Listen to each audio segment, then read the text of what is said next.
Hi. Punjab കിങ്സിൻ്റെ ക്യാപ്റ്റനായിട്ടുള്ള Shreyas അയ്യരെ കുറിച്ചിട്ടാണ്. പുള്ളിക്കാരൻ ഒരുപാട് തവണ ക്യാപ്റ്റനായിട്ട്, ഇപ്പം ലാസ്റ്റ് ടൈം KKR-നാണെങ്കിലും ഇടയിൽ ഒരുപാട് ദുലീപ് ട്രോഫി അങ്ങനെ കുറേ ഇതിലാണെങ്കിലും ക്യാപ്റ്റനായിട്ട് തന്നെ ആൾ നല്ല പവർഫുള്ളായിട്ടും ആൾ നല്ല പ്ലെയറുമാണ്. ആൾ ഒരുപാട് വെർത്താണ് നമ്മൾ വാങ്ങുന്ന ടീമിന്.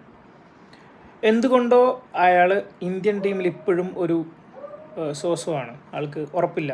അത് എന്തെങ്കിലും എനിക്ക് തോന്നുന്നു പല കാര്യങ്ങളിലും ഉണ്ടാവണ ഈഗോ അല്ലെങ്കിൽ അങ്ങനത്തെ ക്ലാഷുകളോ അങ്ങനത്തെ കാര്യങ്ങളോ കാരണം പല നല്ല പ്ലെയേഴ്സും ഇപ്പോഴും BCCIയുടെ കാറ്റഗറിയിൽ വരുന്നില്ല. എനിക്ക് തോന്നുന്നു ഈ വർഷം ആളെ മെയിൻ കോൺട്രാക്റ്റിൽ നിന്ന് മാറ്റുകയൊക്കെ ചെയ്തിരുന്നു. അപ്പം കളിയല്ല പല കാര്യങ്ങളിലും പ്രൈമറി കീ സെല്ലിംഗ് പോയിൻറ്റ്. അത് പലപ്പോഴും റിലേഷൻഷിപ്സ് ആണെന്ന് എനിക്ക് തോന്നുന്നു.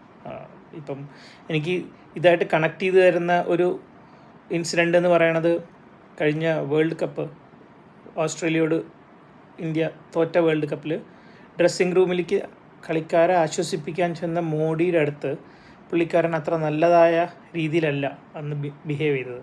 ഒരു പക്ഷേ അത് ഒരു കാരണമായിട്ടുണ്ടാവാം. മോഡി അതൊരു പക്ഷേ വില വെച്ചിട്ട് പോലും ഉണ്ടാവില്ല, ആൾക്കത് ഓർമ്മ പോലും ഉണ്ടാവില്ല. പക്ഷേ ഭക്തര കുറേ പ്രശ്നങ്ങളുണ്ടല്ലോ, അതിൻ്റെ ഭാഗം കൂടി ആവാം എന്നെനിക്ക് തോന്നുന്നു. ചിലപ്പോൾ ഇതൊരു ആരും സമ്മതിക്കാത്ത കാര്യമായിരിക്കാം. പക്ഷേ എനിക്ക് തോന്നുന്നു ആ ഇൻസിഡൻറ്റിന് ശേഷം പുള്ളിക്കാരന് അധികം ഓപ്പർച്യൂണിറ്റീസ് നാഷണൽ ലെവലിലോ അങ്ങനെയൊന്നും കിട്ടാറില്ല. പക്ഷേ വേണ്ട businessmen they use him very well.